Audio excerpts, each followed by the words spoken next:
वैसे अतिक्रमणकारियों पर बुलडोजर चला करके वह जगह खाली कराया जाएगा।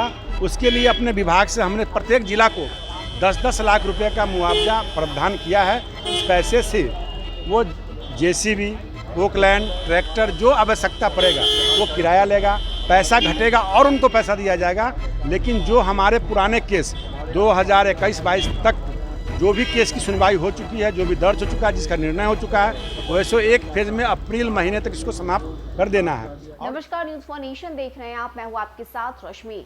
यूपी इलेक्शन में बुलडोजर को लेकर खूब चर्चा हुई, खासकर जिस तरह से यूपी में सीएम योगी आदित्यनाथ की वापसी हुई है, तब से सीएम योगी आदित्यनाथ को बुलडोजर बाबा भी कहा जा रहा है। लेकिन अब इस बुलडोजर का कमाल बिहार में भी दिखेगा। आपको बताएं कि बिहार में अब सरकारी जमीन पर कब्जा जमाने वालों की खैर नहीं, और उसी को लेकर मंत्री रामसूरत राय की तरफ से बिहार विधानसभा में कानून में बदलाव किए जाने की बात कही गई है, जिसके बाद वैसे लोग जो बिहार में रहकर सरकारी जमीन पर कब्जा जमा बैठे हैं, उन पर बुलडोजर चलाने की तैयारी अब सरकार की तरफ से की जा रही है। ऐसे में क्या कुछ कहना है विधानसभा में मंत्री रामसूरत राय का, और किस तरह से कानून में बदलाव के साथ ही साथ लोगों की मुश्किलें अब यहाँ बढ़ने जा रही है, और वैसे लोग जो सरकारी संपत्ति को कब्जा करके रखे हुए हैं, उनकी मुश्किलें किस तरह से बढ़ेगी, इसकी पूरी जानकारी 1,17,000 रुपए का बजट पास हुआ है। मैं आपके माध्यम से मैं अपने सदन के अध्यक्ष आदरणीय विजय सिन्हा जी को और माननीय सभी सदस्यों को आभार प्रकट करना चाहता हूँ। इस बजट को आपने स्वीकृत किया है, और ये बजट से आम आवाम गरीब लोगों का कल्याण होगा। और इस कल्याणकारी योजना में सबसे मैं ज़्यादा बता देना चाहता हूँ कि इस वित्तीय वर्ष में, यानी आगे वाले वित्तीय वर्ष में 22-23 में अभियान बसेरा के तहत अभियान चला करके नए परिवारों को ज़मीन दिया जाएगा। नए जो पुराने हमारे बस का पर्चाधारी लोग जिनको दखलदानी, उनको दखलदानी दिलवाया जाएगा।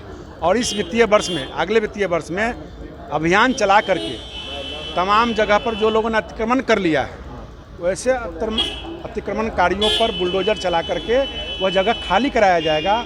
उसके लिए अपने विभाग से हमने प्रत्येक जिला को 10-10 लाख रुपए का मुआवजा प्रावधान किया है। इस पैसे से वो जेसीबी, पोकलैंड, ट्रैक्टर जो आवश्यकता पड़ेगा वो किराया लेगा, पैसा घटेगा और उनको पैसा दिया जाएगा। लेकिन जो हमारे पुराने केस 2021-22 तक जो भी केस की सुनवाई हो चुकी है, जो भी दर्ज हो चुका है, जिसका निर्णय हो चुका है, वैसे एक फेज में अप्रैल महीने तक इसको समाप्त कर देना है। और जहां कहीं अतिक्रमण है और केस नहीं हुआ है, तो आपके चैनल के माध्यम से भी करना चाहता हूं, आप अपने अंचल में या अपने अड़ोस पड़ोस के जितने भी हमारे पदाधिकारी का चैम्बर है वहाँ पर जानकारी दें। हमारे भी कर्मचारी इसका रिपोर्ट लाएंगे और केस करके सुनवाई करके वैसे लोगों को भी सेकेंड फेज में खाली कराया जाए। टोपोलैंड और बकास की ज़मीन दोनों सरकार की ज़मीन है, लेकिन जो बकास की ज़मीन है या सर्वेक्षित लैंड है या टोपो लैंड है, सबकी भाषा परिभाषा जगह के अनुसार अलग अलग है। जिनके पास पुख्ता सबूत होगा, जिनके पास सर्वे नहीं हुआ होगा, कागज़ नहीं हुआ, अभी ये विशेष भू सर्वे का काम चल रहा है, उसी सर्वे के अंदर उनको भी सर्वे कराया जाएगा।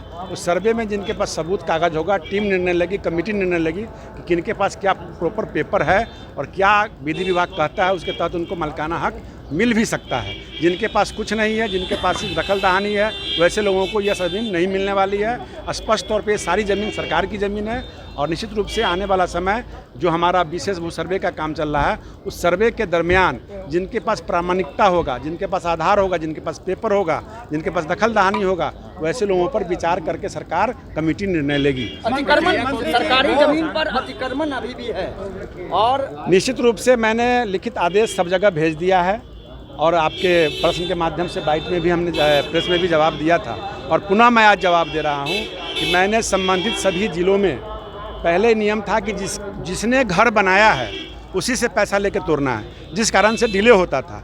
मैंने स्पष्ट शब्दों में आदेश दिया और विभाग तुरंत कार्रवाई कर रही है।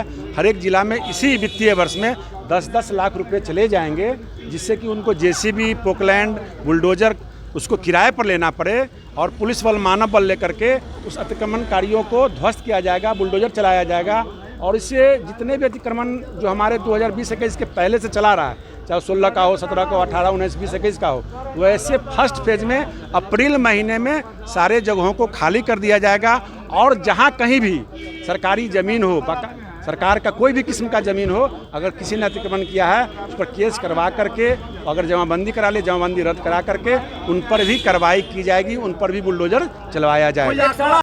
बता दें कि सदन में ध्वनिमत से विभाग का बजट पारित कर दिया गया है। यह 1332 करोड़ रुपए से अधिक का है। इसके साथ ही उन्होंने बताया है कि अभियान के तहत गैर मजरूआ आम और खास महाल, कैमरे हिंद और विभिन्न सरकारी विभागों की जमीन को अवैध कब्जे से मुक्त कराया जाएगा। पटना हाईकोर्ट के आदेश के मद्देनजर जल निकायों को भी अतिक्रमण मुक्त कराया जा रहा है। उन्होंने कहा है कि सुस्त और भ्रष्ट सेवकों के खिलाफ भी कार्रवाई की जाएगी। इस साल 1 अप्रैल से अपने आप ऑनलाइन दाखिल खारिज की प्रक्रिया शुरू की गई है। इसके तहत जमीन के खरीद के साथ अपने आप उसका दाखिल खारिज हो जा रहा है। अभी यह लाभ उन्हीं को मिल रहा है जिनके नाम से जमाबंदी कायम है। तो आपको बताएं कि ये बातें विधानसभा में मंत्री रामसूरत राय की तरफ से कही गई है, जिसमें उन्होंने ये साफ कर दिया है कि वैसे लोग जो बिहार में